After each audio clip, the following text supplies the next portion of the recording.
We're done with the reviews. Fuck that shit. That's the old us. We're new people.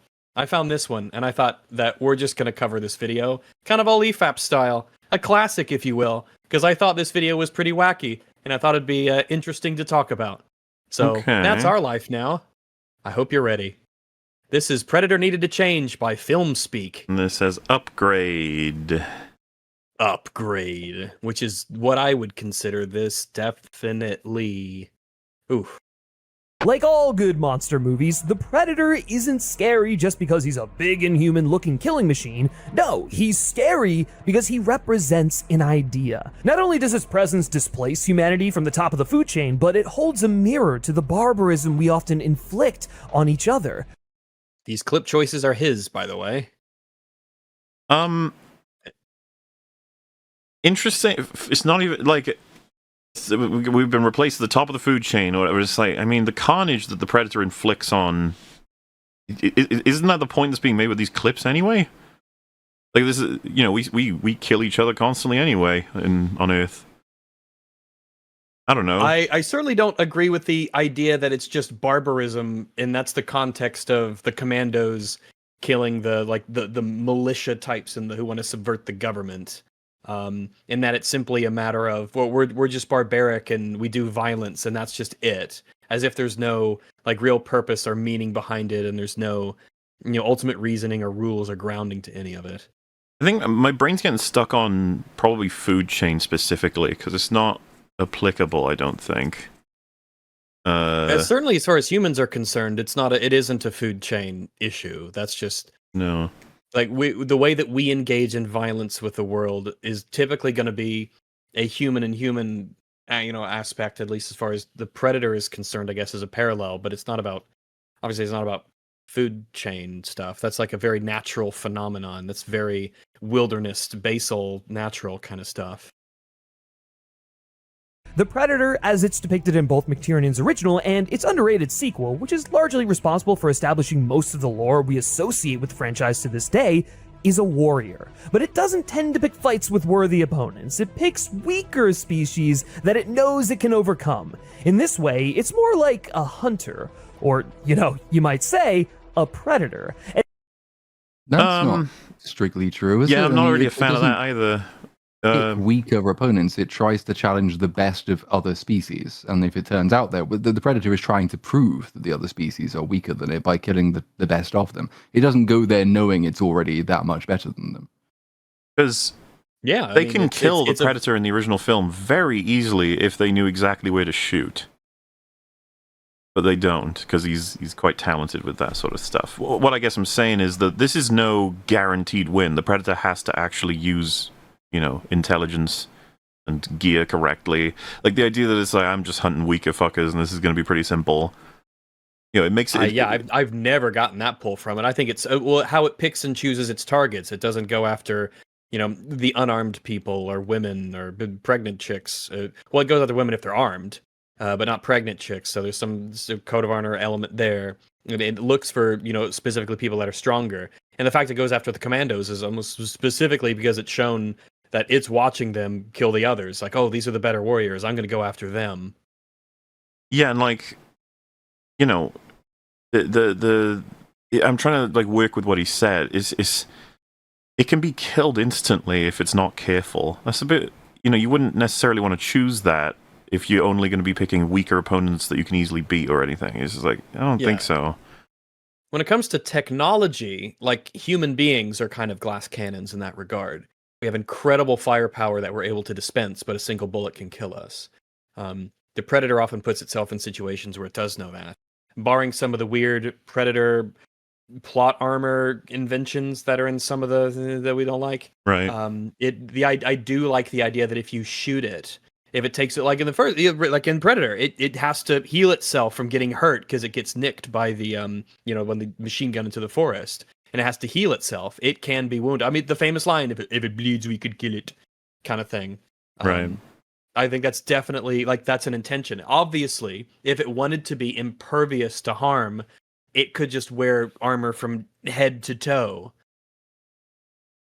and just win. But that's obviously not the point. And it's this predation that serves as a direct mirror to the film's other protagonists, a squadron of US Special Forces operators. Like the Predator, these uber-macho commandos aren't looking for a fair fight. We watch as they slaughter their way through an underdeveloped Central American country until they finally come face to face with something that can not only withstand their firepower, but surpass it. So this phrasing of they're just like the reason that armies of course don't want a fair fight. You want to it's a matter of life and death, and this isn't done for honor purposes. It's done for political and survival purposes. The idea that he mirrors them in this way is completely wrong. It is there for a completely different goal than the Commandos and the Predator films are. Yeah. He's there for sport. Yeah, they are there for geopolitical reasons. Like the people they're killing, it's not for no reason. It's because they're going to do really bad things to the government. They're going to subvert it, commit terrorist acts. We see them killing prisoners, like kind of like with unceremonious brutality at the beginning. They are not the good guys. They are bad guys. Which point, the hunters become the hunted. But the Predator isn't just karmic retribution for the imperialistic violence of the Commandos. Now you see... It's not just that. I don't think it's that at all. It's not just that. It just isn't that. Yeah, it isn't that. This idea of karmic retribution, like, the predators are the bad guys, and they're killing the poor Colombian people for no reason, and they didn't even put up a fair fight, like Queensberry rules. And the predator is like some force of cosmic justice that is visiting upon them karma for killing them. That is a wild take that makes no sense. The film is not supported in any way by the film. Film puts in efforts to make sure we understand Team Dutch are the good guys, like through and through. Yes. I mean, the Russians are helping the what's the name of the place they give? It's Verde something or other, isn't it? It's because it's a fake made-up country because they didn't want to set it anywhere specific like Cambodia, but it's basically Cambodia. So like you've got the guerrilla rebels who are backed up by the Russians, which is sort of the pretext for them going in because the Russians are there doing nasty communist things. So it starts off like a very conventional 80s action thing where the communists are the villains. They go in, they kill them, and then they get taken on by the other thing. It would be weird to portray Dutch's group as the imperialistic villains who need their karma when the Russians are apparently allowed to go in there doing their thing without anyone stopping them. Literally a rescue team. Yeah. It's a reflection of it. Right down to its design, the Predator feels like a slightly exaggerated mirror to the Commandos, embodying the same kind of hyper-masculinity as Dutch and Al, and its arrival displaces the Commandos at the top of the hierarchy, at which point it proceeds to give them a taste of their own medicine, effectively putting them in the position. Yeah, again, like by saying a taste of their own medicine is like phrasing it as karmic justice. This is bizarre. Like this is what you deserve. This is wild. Yeah, this moral injection as to actually the film is trying to tell you that the Commandos are really just they're definitely not the good guys. If anything, they might be the bad guys and they're getting their just desserts. It's way simpler than that. He saw them as like the top of the food chain basically because of what they were doing, and he's like, "Oh, I'm gonna go for those guys." Yeah, that's it. They're the best trophies. They're the biggest targets. It would be the same as if he went to the savannah and he just sat there for a while and he saw like a lion take down a gazelle. He'd be like, "All right, I guess I'm gonna go for him." Right, going for that lion. And you wouldn't be like, he's visiting, the cosmic retribution on this lion for killing the gazelle. It's like, what are we talking about? It's the same thing he did with it's like the feral did in Prey when he sees the wolf, when he fights the bear. It's like the biggest things that he could find. He's sort of working his way up, so to speak. Well, yeah, if they had lost and all have gotten wiped out, then the Predator would be taking out all the people that took out them. It's got nothing to do with it's not like personal or universal justice. He took out Hopper's team because they were really good, and then it proved it was better than them. It's like it kept going. It's kind of funny. If the Predator was watching this video, it would be like, "Huh? What? No, it's simple. It's obvious what I did. You fools!" It's like it's so clear.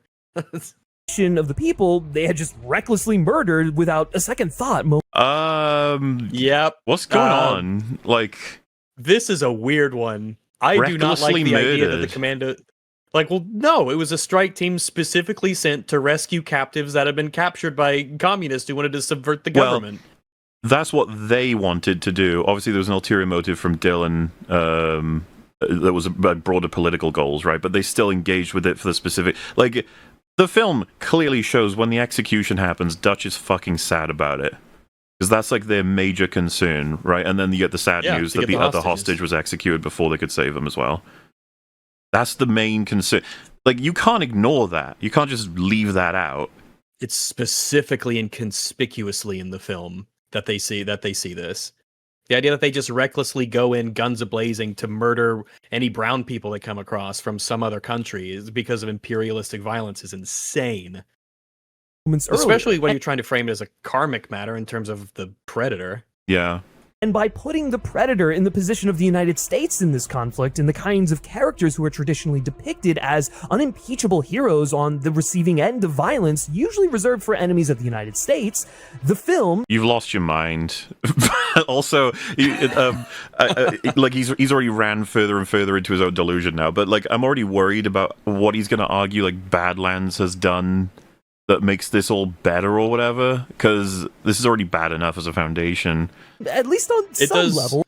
Yeah, I guess when it's possible to misunderstand the simplicity, like I would say the wonderful simplicity of the first Predator, when Badlands gets sucked off so much for trying to be complex with all these stories and character arcs and da-da-da, you wonder, well, oh shit, it's like an already energetic person about to be given cocaine. What's going to happen now? Predominantly Western audience to confront their supports for similar violence around. Oh, this is probably a nice little example of just how you can just lose it, like no matter what your preference when it comes to brain rot. You got to take the goggles off. Yeah. You cannot view every piece of media through a particular like moral or political lens always. Sometimes a message just doesn't exist, and you could search for it and try and dig into it and find one. But it just makes less and less and less sense. Well, it's just the classic too, right? He's already had to omit several elements. He's had to alter several elements. It's just like, how are you not seeing yourself do this, man? The world. The Predator is to the U.S. Armed Forces what the U.S. Armed Forces are to every enemy they go up against. How does he account for Hopper's team? Well, I guess it is Dylan's team to an extent. Like, they got fucking wiped out first in the timeline from what we saw. Well, yeah, it's like all the other scenes that was mentioned about the executions and everything like that. Like, you have to just flat out omit them from the film to even begin to give your point any kind of a chance. There's the other aspect as well, which is it's a trope, but it's quite well deployed, is that Dutch's team go in under a false pretense. They are lied to. They are tricked into going there, and they are placed in great danger by the person who is the most direct representative of the United States in the movie, which is, again, kind of a fairly common trope. Umbrage to. Yeah, he does. They go at it. It's all bullshit. All of it. Belligerent and technologically superior fighting force bearing down on a foe that is in no position to adequately defend itself. That's just not even true either. But whatever. Because the Commandos are able to defend themselves. Yeah, that's like on both counts, just not true. They defeat the Predator ultimately. Dutch's team technically wins ultimately, just so you know. They are able to wound it, but most importantly, the Predator has to move and operate in a way that accounts for their abilities. It's like for instance, I think this happens a lot in video games. It's a little bit of a mental thing. If you in a video game, if you throw a bomb, right, and it has a long timer and it does a lot of damage, you won't hurt a lot of other players with it, but you force the players to get away from it. It's like you're forcing behavior. You're not just doing damage. You're forcing a player behavior. It's kind of a similar way with the Predator. The capabilities of the Commandos force the Predator to engage with them in a certain way.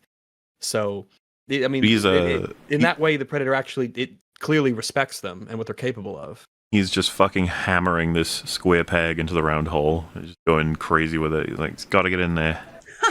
Right? All of this experimentation has finally culminated in Predator Badlands. Christ. The homunculus, like this experimentation, this horror that was made in the basement of a scientific lab. Just like, oh god, we got it. Here it is. A heavy metal inspired sci-fi fantasy film in the vein of Conan the Barbarian that takes the series already, I don't know, man. I found it wasn't worth including the videos. 3 different times I found reviewers of this film referring to this as a sci-fi fantasy film. Okay. I do not know where the fantasy came from, but 3 different people said it. So I'm curious if it's literally just a matter of they come across big beasts in the woods, I guess. and so that's what makes it fantasy. Kindergarten Cop and Conan the Barbarian. Yeah, it's just everything. It's Shadow of the Colossus. It's fucking Harry Potter. It's Horizon Zero Dawn. Yeah, it's all the things. It's Detroit Become Human. To a place that feels both inevitable and yet unfathomable. In its prologue, Badlands firmly establishes the Yautja as a Klingon-esque warrior culture. Don't insult the Klingons, please. They're hyper-masculine brutes, not too dissimilar to Dutch in the gang and the original Predator, who value physical strength and emotional stoicism with little regard for life. That's weird, because like the Klingons, they engage in diplomacy. They have art and songs. They're an actual like real culture that you can believe. This makes the Yautja kind of cartoonishly dumb. When he says little regard for life, there's whole scenes in the first Predator where they're mourning the deaths of one of their teammates. They protect a woman who is innocent, even though she's technically on the opposing side. They have a high regard for life.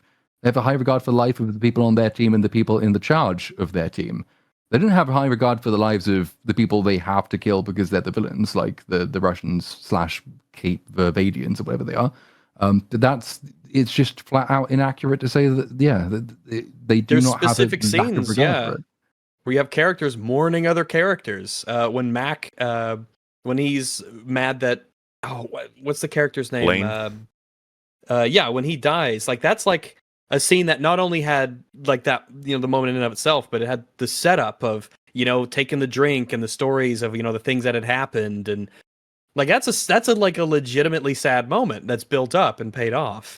They are not happy to lose each other. They're a band of brothers. Listen, I believe Mac when he says he's gonna cut his name into him. I was like, yeah. Oh, Mac, man, he's so fucking so Mac. fucking mad. You could tell in the face. It's like eventually anger kind of does like a full circle and looks like calm. Yeah, that's where Mac is. He's gone full circle and he's past yelling and screaming and he's just in that focused internal rage. Including those within their ranks who they consider weak or defective. But because fucking no clue how he thinks this is the way about the Commandos. I'm like this like an actual delusional person, or he copied and pasted the wrong script into the video. If we were to ask him to give a clip of what he's referring to, no clue what could be produced. No. Both brothers are products of their culture. They don't stop to question the unfair reality of it. The goalposts are constantly moving because the culture is built upon an ever-shrinking hierarchy, and everyone within it is fighting to be the one on top. Which is not, by the way, what we see. We don't see that. Because only obviously one person can be on top, and there's obviously plenty of room for the rest of civilization to exist in a state of honor within the clan.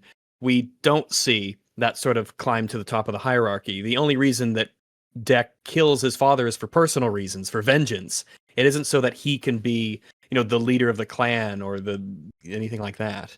So that's a bit odd. This establishes the mentality, the vicious cycle of violence that Dec must transcend if he wants to survive. I mean, I feel like vicious cycle of violence should not be allowed to be said anymore. Yeah, it's like the term media. It's like the term media literacy. Oddly enough, and it's not even right because Dec doesn't transcend the cycle of violence. He flies across the universe to personally kill his father in revenge. He does not just walk away. He continues the cycle of violence. That made it as if he does walk away. There's so many of these reviews that we've watched where they make it seem like, he rises above it. It's like, no, he doesn't. He goes back to get revenge. He fulfills it. And then the final scene, you have them all drawing weapons as the mothership approaches. And it's like, well, the cycle of violence is going to continue on an even bigger scale. So fuck that. No. I think part of it for me is it just reminds me of I can't remember if it's either Austin Powers 2 or 3, but when they ask Fat Bastard, like, what's wrong with him, and he says, he's like, I eat because I'm unhappy, and I'm unhappy because I eat. The vicious cycle. I'm violent because I cycle, and I cycle because of violence. Hearing him refer to eating as a vicious cycle is just really fucking funny. On his own terms going forward. They just tear shit up until their will has been imposed, thus demonstrating their superiority. However, it's precisely this mentality that often works against them. They don't understand. But not for Dec, because of course Everything is won throughout the whole film through hyperviolence. Yeah, he is insanely fortunate. Yeah, his hyperviolence is rewarded, and it seems to work out in his favor immensely. In fact, for all the Yautja that we see, it worked out for them. They're still around in states of honor within the clan. And or respect the environments they enter or the creatures they hunt. And as we've yeah, let me pull it back a second, because this sentence, this was a really odd one. Tear shit up until their will has been imposed, thus demonstrating their superiority. However, it's precisely this mentality that often works against them. They don't understand or respect the environments they enter or the creatures they hunt, and as we've seen in other Predator movies, that's frequently their undoing. Could you imagine referring to the predator species as one that does not respect its environment or its prey? I would do the opposite and say, yeah, they're an enemy that does that. It does respect. They're iconic for that. If anything, I mean, the ending of Predator 2, like, it seals this when they give Danny Glover the pistol and like, yeah, you're fucking awesome. You killed that one guy. You're a really cool warrior. We're gonna go home now. And I mean, and like I was saying earlier in the first Predator, like the fact that the Predator doesn't just drop down in the middle of them with a knife and take them all on one by one. Well, he knows he'd get shot to ribbons. He can't do that. He has to respect their power. And if he didn't respect them as potential warriors or fighters, he wouldn't be going after them anyway. And it uses the jungle to its advantage immensely, the way that it moves around the trees. Getting outplayed or killed is like, didn't respect your environment. It's like, what, as just a whole now? Like that era means that the species as a whole just don't do that? Okay, it's a bit of an extrapolation. Decision to save Kwai's life completely reshaped not only his view of Dek, but how he engaged with Yautja culture going forward. It's why he defied the edict laid out in the Codex and sacrificed himself to spare his brother. He didn't aspire to be a great killer, he aspired to be a great protector. Like his younger brother, who he recognized as a true alpha. So is it necessary as part of protection to go and kill his mum and dad and the other people of the clan? Listen, he was transcending the cycle of violence in his own way. And that's what makes... No, it's what we learned from Last of Us 2. It's not that you need to kill everyone. That's the big... Yeah. You got to kill them all. You need to either completely walk away 100% and just let it go, or most likely what you really need to do to be safe is just be revenge fully, 100%. You need to kill everyone. Like those two predators he killed before his dad. He needs to find out if they have family and go kill all of them, because otherwise they'll come back. Yeah, and so on and so on and so on. Even if Dek couldn't see it for himself yet, it's ballsy enough to deconstruct toxic masculinity within a... Yeah, you kill me. True. You guys aren't ready for toxic masculinity deconstructions in a Predator film. You weren't expecting that. Didn't one of the previous retarded Avenger type people we cover say that this wasn't in the movie and everyone was wrong to say that we were because the movie doesn't say that it's in there? And now apparently it is in there and everyone's wrong to not spot that it's in there because it's good that we deconstruct it. Well, it's really part of the brilliance of the film that people who adore it can say completely opposite things about it that can't coexist, and have both of those things be the reason why they love the film and why it's so smart. Sure is a great movie. A franchise steeped in traditionally masculine imagery, but to then pair that with the legitimately uplifting and affirmative... I'm sorry, just like legitimately transition to cuts the to this. Face. Yeah. Go from that to this. That fucking face. Look at it. Fucking hell. I'm indestructible except for that one grenade you have. Please don't use it. Example of positive masculinity is just so powerful. All right, so before he comes, it is important to note that, like, when he's saying that this is actually good, proper masculinity, this is moments after he's killed his father and two other people. He crossed the galaxy to go back to kill his father out of vengeance, and then two other people. And this is like, yeah, this is positive. Positive masculinity. This is positive masculinity, actually. Feeding your father's head to a space alien. Like that is what... Jesus. The Callisk is adaptable, practically indestructible, a feared apex predator sought after the universe over, which makes the reveal that Bud, the little creature companion that accompanies Dek and Thea for a leg of their journey, is the Callisk's offspring, so fantastic. What we thought was just another brute attempting to subjugate the world around it isn't that at all. It's a devoted mother trying to protect her child. I don't know what to say. The reveal that the giant monster is a mother, and that's so sweet and wonderful. I'm sort of just sitting here like, I don't care. What does that do for anything? I guess that follows naturally that it could be that. And is that not standard? A big monster that has offspring will protect it? Yeah, like, I don't know. Okay. Like alligators and bears. I don't. Yeah, I guess it's brilliant, and I guess the brilliance is a bit lost on me. Maybe I haven't quite engaged with it in a proper way. But to me, it's not. It's not that out of the box. In fact, it's expected. While Deck is learning to open himself up to empathy and community, Thea is learning to put herself first a little more. While she doesn't abandon community, she learns to embrace a community that embraces her back, rather than a company that just takes and takes without ever giving in return. Deck and Thea's parallel journeys away from the extremes that define their respective cultures over the course of the film almost plays like a proxy for the gradual synthesis of the Predator and Alien franchises. It stands. So that's comfortably in the point of saying the Predator needed to get further in touch with his own feelings and discover the toxic elements of this hyper-masculine culture that he's a part of. Meanwhile, his buddy there needed to learn that the community she needs to belong to is the one that accepts her for who she is and supports cares for her back. I don't even necessarily disagree with that assessment. I'm just in awe that we're talking about a Predator film. Yeah, and it, like he said, this is really it's a proxy for these two franchises coming together, in this meaningful way. They really complement each other. It fits right in with Alien Earth, I will say. Weyland-Yutani synthetics. Go right into Alien Earth. Would you rather have? As well. Would you rather have another one of these or Alien Earth? This would be faster. I think so. What about in terms of damage to the franchise? Which do you think would be? I think Alien Earth probably does more damage to the franchise does more damage, as well, right? But the only thing in favor of Alien Earth is that it does so many more things wrong, it's more interesting to talk about, whereas Predator Badlands is just the last 500 movies you've seen. I think that I hate Alien Earth way more than I hate Predator Badlands. I'm a little bit numb to Badlands because it's very sludgy and slop-esque. Sloptastic.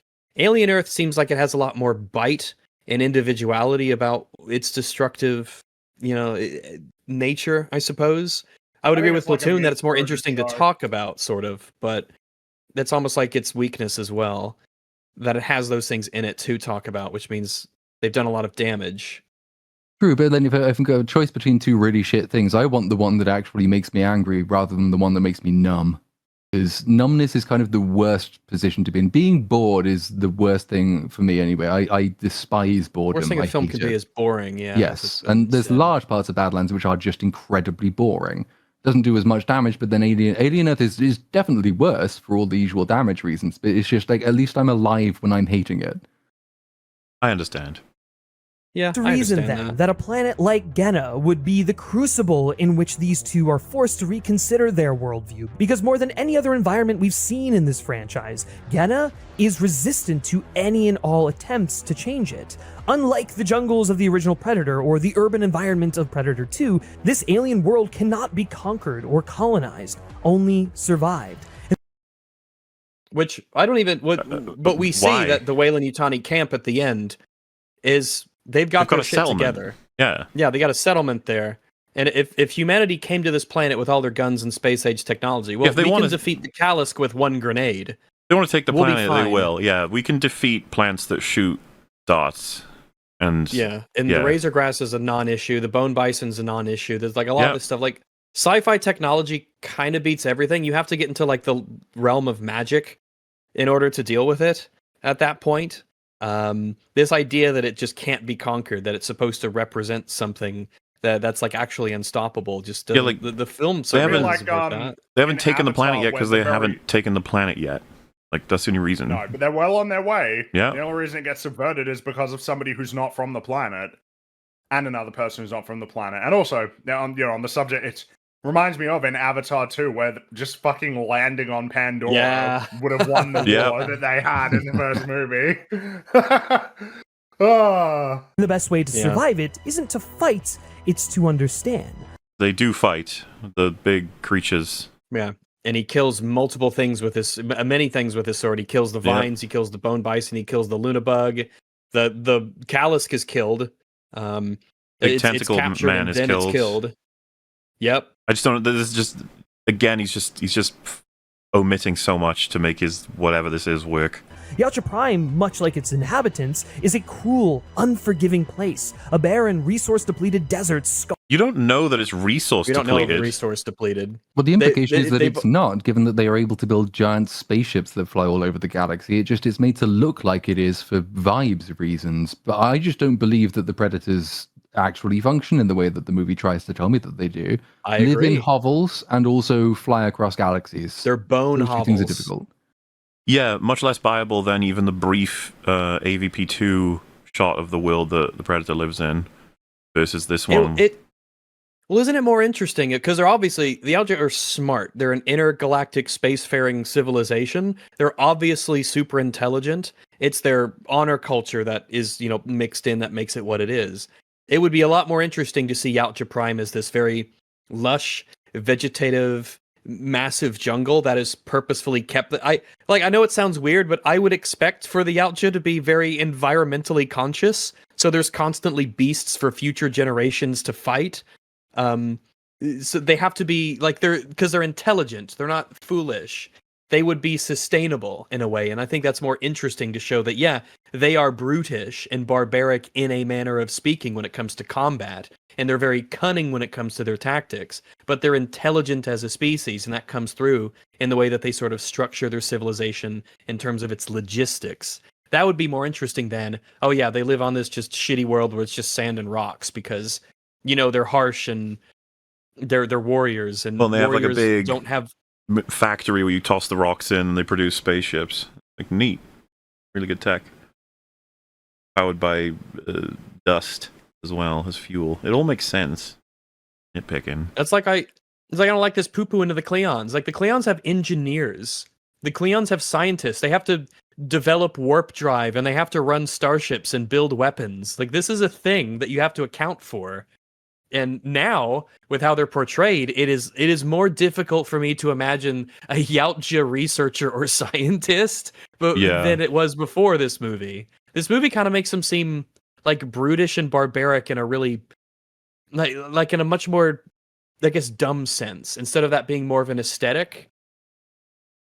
Hard with jagged protrusions and sparsely populated by organisms that exist solely to be hunted by something bigger and meaner. But Genna is different. Unlike Yautja Prime, Genna is lush and rich with life. It's just as unforgiving, but the flora and fauna on Genna feel defensive. Genna is a planet built to punish interlopers. I mean, defensive is one thing. It's pretty offensive, I would say. A lot of it will attack people just generally, whether or not you're doing anything to them. The lunabugs. Who don't know how to navigate its diverse biomes. Meanwhile, the native wildlife all exist in harmony. The native species. What do you? They kill each other. They specifically show how cartoonishly animals eat. There's other literally animals. a part where this interloper that you're talking about intervenes to save one of the animals from another animal. This is just nonsense. How do you swear that away? You're just full of shit. They exist in harmony. No. He's like the in the same way that a lion and a gazelle exist in harmony. Aw. Yeah. But bone bison have developed hardened exteriors so that they can pass through the lethal terrain unscathed. Every beat in his journey feels like it's designed to level up his character in some respect, the way one would in a video game. To the way I'm so tired of this shit, man. People are poisoned. The video game stuff. Trachtenberg should have kept his goddamn mouth shut so that I would see how many of these reviewers would talk about video games. Yep. Specifically the ones that were mentioned. None of them would. With his full arsenal before it's taken away from him, and he's forced to rebuild his inventory, have a distinctly video game feel to because that never happens in any other form of media. We never see that in movies, ever. Nope. And also, he doesn't rebuild his arsenal so much as he gets it all at once at the end, and uses it for 3 minutes. He has all of his equipment at the beginning, some of it is used, but really it's just the sword completely carries him through to the very end, and then he puts a snake on his shoulder. Which is just bullshit. Which is obvious nonsense. While the So if presence of he's a trying to say this is like Metroid or something, where you're slowly but surely getting your equipment back and unlocking new paths and everything, is like, no, no, no. That's not how video games work at all. Video games will drip feed you, or piece by piece you'll get your equipment back. That's not how it works in this movie at all. human sidekick riding around on Deck's back feels reminiscent of a platformer mascot like Ratchet and Clank. Oh my god! Yes, I knew you would love this one. I couldn't cut this out. It's just like Jack and Dexter, really, if you think about it. Jak and Daxter, or Banjo and... Oh, what the fuck? Catching strays. Man. This is hell. Kazooie, which is why I'd argue Predator Badlands belongs... This is fucking hell. The idea that you can compare Deck and fucking Thea to Ratchet and Clank and Jak and Daxter and Banjo and Kazooie. You're taking the fucking piss. Did he really go? Well, I mean, it's got game influences. What's a game where you have like two people with one on the back of the other? Obviously, that explains Banjo Kazooie, but like, he was like, I'm gonna have to expand further than that. It's just like Mimir in Great No. I think my favorite part about it is the fact that Thea doesn't do fucking anything on his back, so it's not even like apt. In all of the examples that he goes to, Ratchet and Clank, like Clank is an important. He does shit. He assists with the jumps mainly, and it's the same with Banjo and Kazooie. It's like, yeah, Kazooie's fucking helping you jump around and shit. Fly, pack, all kinds of will shit. help you with the punches as well. You know, when you do a spin, right? He's part of that too. Like, all of them play a role. Thea just sort of sits there and just talks. And talks. Unbelievable, man. It's like a video game. He upgrades. He upgrades to another level. He gets his XP and he levels up. Like Ratchet and Clank. Fuck. Was in the pantheon of greatest video game movie not based on an actual video game, right alongside the likes of Avatar, fucking Avatar, Upgrade, and Overlord. A ridiculously rad, wholly immersive sci-fi fantasy experience that See? You get that sci-fi fantasy thing again. handles the very best of early AAA gaming through the lens of sprawling sci-fi adventure movie. Maybe I agree with him. It is representative of modern AAA gaming. Oh yeah, it turns out that he's right. He said early days. Ooh. Yeah. Like fine. Like amendment on that. Halo or fuck it, I guess whatever. if he's counting, I don't know, just Ratchet. AAA is a stupid word. It doesn't fuck with words. Doesn't really mean anything. It just means budget. Early AAA, like there was always a AAA if you were talking about budgets relative to other games. Fucking Super Mario World was probably AAA when it came out. Like, what are we talking about? It still is in my heart. Yeah, I mean, it's fucking amazing. That's the reason why AAA as a term is just fucking, man, quadruple A. That shit, every single fucking thing that you said, Skull and Bones, Stringy. Well, there's that, but the one that everybody forgot about is, I believe, the first quadruple A studio was The Initiative that was going to be doing that Perfect Dark reboot. That was the first time that term was coined. And that got cancelled and the studio got shut down. So just wait for quintuple A. Yeah. I mean, it's coming. Oh, Grand Theft Auto 6, right? But except they'll be able to point to that because it probably costs like $1 billion to make. Yeah. And will make $10 billion, and they'll charge $100 for it probably. And it won't matter, and everybody will be buying it anyway. Yeah. Kind Hollywood seldom makes anymore. From the moment the film begins... Yeah, man, the Hollywood just don't make films like seen this movie. Yeah. It feels less like watching a movie, and more like being dropped into the best single-player open-world game ever. What are you talking about, man? Fucking movie. What is happening it's not with like you? Playing anything. You're watching something. You're watching a movie. It's not like it's not like watching a movie. It's like playing a video game, except it isn't. It's not fucking interactive. I think. What do you think being dropped into an open world game is? I mean, it's like, so you're dropped onto a place. It's quite large. You walk doing nothing until occasionally things try and kill you, and it's really boring. It's Starfield. Oh, but he said early AAA games, so it can't be Starfield. It's like Grand Theft Auto 3. This image except is not at all. Making me think about there is an element of when I think about what's best about, like, what makes a really good open world game an open world game, and I don't know what the best one I've played is, but at least in most of the ones that I have played, there's always at least good elements to it. And when I think about, well, if this was like a video game, what are the best elements of, Gena as an open world? And I'm like, I don't know. I feel like it's just the set dressing to a game, and it's not actually the open world itself. Like, what would I be doing? There's no one to really talk to. There's no civilization here. There's no real lore about the planet. There's nothing here that seems like it would be interesting. Like there's no story that will unravel. And I don't know what I'd see in that. I would never look at Predator Badlands and say, yeah, this is like the best open world ever. Unlike the movie tie-in game, Star Wars Outlaws is a pretty good open world, I would say. Yeah, that one's pretty good. Yeah. That one's pretty good. I think so, yeah. Of all, this was made with considerable care. Hey, Concrete Jungle. Pretty sure. He's shitting on it, though. Well, yeah. It wouldn't make those. It wouldn't make sense for him to like it. That doesn't line up with everything else. So this is consistent character development. I like that. And that's really the best way to describe the film overall. The best feeling in the world when watching a movie is realizing someone put incredible care in every single decision being made. And man. So not the script or the themes or the logic of the plot or anything. Had that feeling multiple times while watching Badlands. There's a misconception that so many legacy projects like this turn into empty slop because the creatives behind the camera lack an appreciation for the franchise they're contributing to. Oh, man. They aren't reverent. It's Can you perfect. imagine? It's so Can you guys perfect in a imagine? different video. We've had this a few times where they just like describe absolutely not it isn't this, and it's just like it's exactly this. What do you mean? Enough, but yeah, it's weird. Than not, it's the opposite. It's unchecked adoration that holds these franchises back. Filmmakers who are so precious about the property that they hold themselves back at every. Seriously, you're accusing Predators and AVP 2 of like, oh, they took too much care and they were too cowardly when it came to expanding on Predator. Everyone's perception of this franchise is insane, as far as I'm concerned at this point. These movies are wacky. Go rewatch them.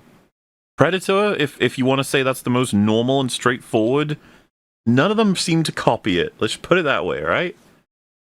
But it's also, if you'd said to me, like, which one's the safest post-Predator, I'd probably have to square it into something like Predator Badlands, but only skewed with the notion... It's definitely Badlands flavored, yeah. It's Disney version of safe. I would have told them this is a mistake, but the first thing I would have chosen isn't got nothing to do with the creative decisions. It's the fucking budget. Not safe. Very rocky fucking prospect. Yeah, I mean, we'll talk about it in a bit, but it did make some money. Well, and just why do you think they had the comic relief character and the other comic relief cute baby cute Grogu? animal, Why do you think those are in there? Those are in the big book of safe things you do to make lots of money with a wide audience. Thing is, they're not guaranteed. But no, this film took risks. This film was not safe at all. And of course, the only thing that you could say to support that is the box office results, which they assured me were going to be fantastic. A lot of these people return and hesitate to test even the softest of boundaries. But Dan Trachtenberg? Nah, dude, he ain't that guy.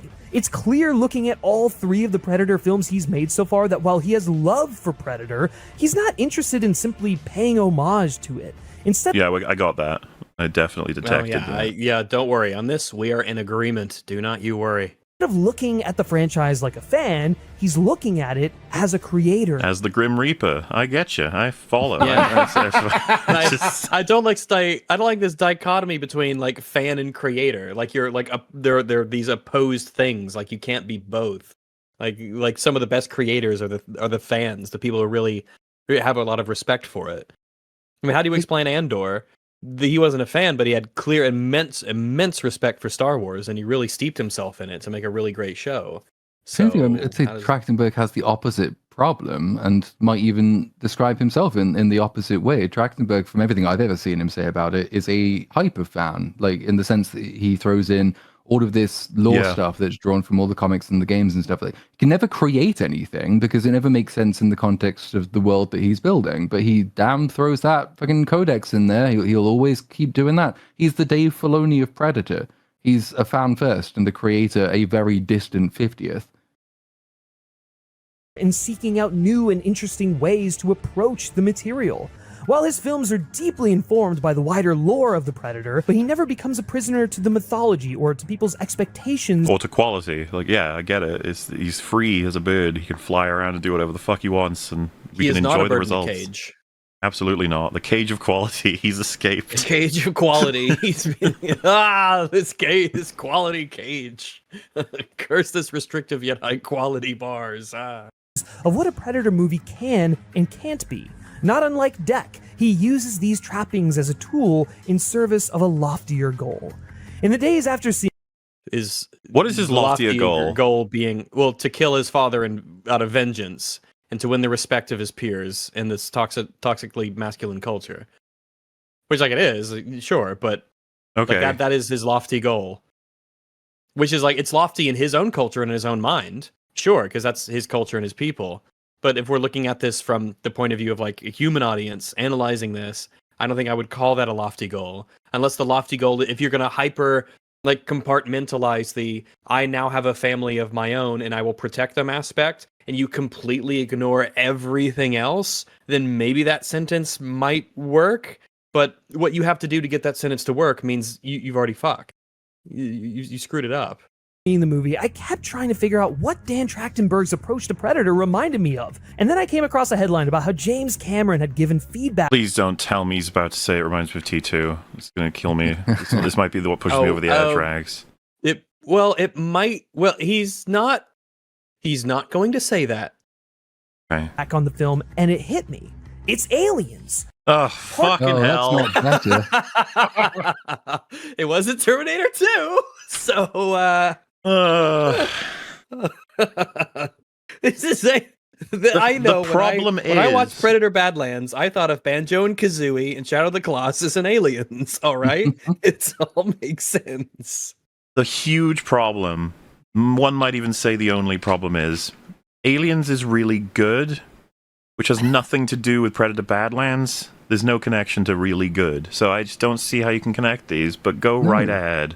Like, Aliens actually did take meaningful risks. It did do the whole genre switch, but it somehow managed to be, really quite bold and inventive for that franchise, while also making it make complete sense when you watch it as a sequel. It adds loads of consistent lore, great story, continuations of character arcs. Like, it does all of that brilliantly well. It's really a creative, wonderful movie. None of that can be said for Badlands. I just I don't even want to speculate on how he's going to connect them. It's going to be painful no matter what. The reason Aliens turned out as phenomenal as it did is because old Jimmy C had no interest in recapturing Ridley. Is he the second person to call him Jimmy C? After Grace Randolph. He is the second person after Grace, yeah. I don't know what this meme is. His nickname that's been going around lately. Oh, Jimmy C, that's him. Jesus. I have no clue, but it can't be a coincidence, right? No, maybe it is. He had an idea for a sequel that was totally its own thing, and he made it happen. And by God, man, that's just such a great assessment. He had an idea. It was like his own idea, and he made it happen. God, but the ways in which, one of the reasons that Aliens works while being completely different is that it being completely different is, it's almost like a flavor decision. It's a genre decision. It's not like the characters are still there and they're consistent. It is a very direct continuation and sequel of Alien. It tackles issue with aliens. It is like inextricably tethered to the first movie, whereas Badlands is purposely. Remember, Trachtenberg said it was by design that Badlands is set so far into the future. It's the furthest in the future in this timeline, expressly so that it is detached from everything else. That is what Trachtenberg said. He didn't want to have people worrying about homework in terms of the lore and the timeline and where is this and what's going on here. It was a purposeful decision to detach it from everything else. The total polar opposite of what Aliens construction entailed. It is so super linked to the first Alien movies. You can't have one without the other, essentially. It's partially in terms of quality. If you're going to show someone Alien, you got to show them Aliens. And then you have to fight over which one they like more. Moving right out the gate, that Alien didn't just have to be one thing forever. Across his trilogy of films, Dan Trachtenberg has shown that... So is that it? Like, the comparison is it's different? That seems to be it showed that that's how it's just like Aliens, because it's different. Cool. Well, if Aliens had been a really shitty movie, then I think that people would be saying, oh, maybe Aliens should just sort of be like a scary, tense, slow burn monster in a spaceship kind of thing. Well, so he said, remember, he used... that, but it's like... use Predators and AVP 2 as examples of the opposite of what Predator Badlands did, which was, stand out on its own and blah, blah. And it's like, so what do you have to say about Predator 2? Is that a lame copy of Predator? What about The Predator? Everyone agrees that's a pretty fucking wacky experiment. What's the take? It's different. It's, you know what? The Predator is very much like Aliens in that way. Very different.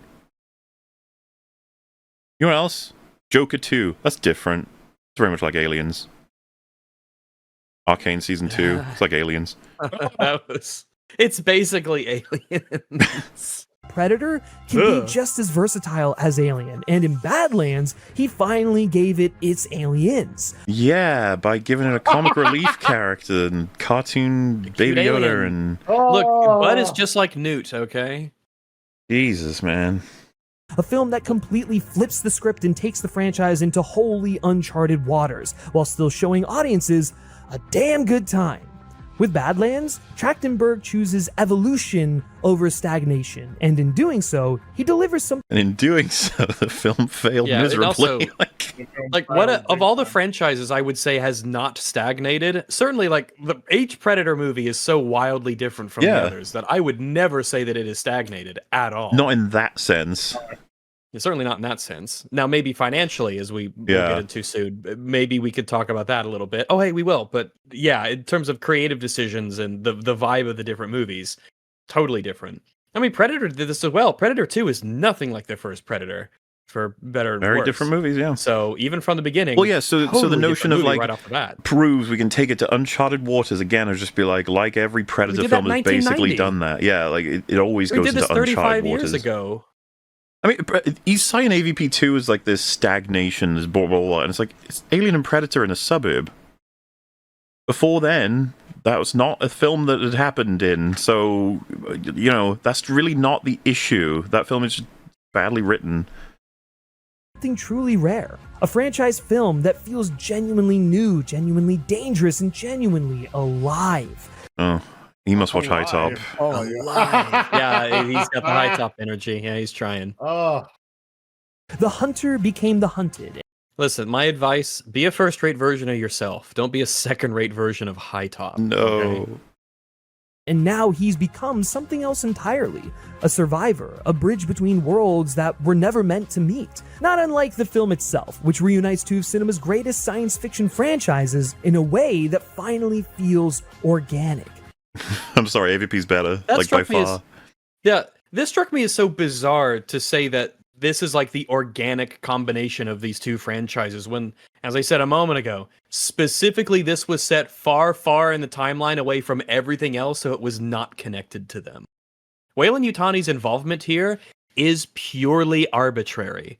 There is zero reason whatsoever that it is Weyland-Yutani, other than remember Weyland-Yutani from Alien? You like Alien, right? Remember Alien and Aliens, Weyland-Yutani? That's the only reason. There is no storytelling purpose that they serve being what they are. There is nothing about this that's organic. This is the future of franchise filmmaking. Good fucking God. He's kind of right, and that sucks. I think he is right. Yeah. But he thinks that's a good thing. Yeah, he does. That's exciting. That's tantalizing prospects. It's more alien and yet more human than we ever could have imagined. Than we ever could have imagined. Again, this is the third time of just these videos where people have been like, no, it's the best it could have possibly been. They did it the best way possible. The first time, they nailed it. They did the perfect job on the first time. It could not be better in any possible way. Couldn't even imagine how it could be better.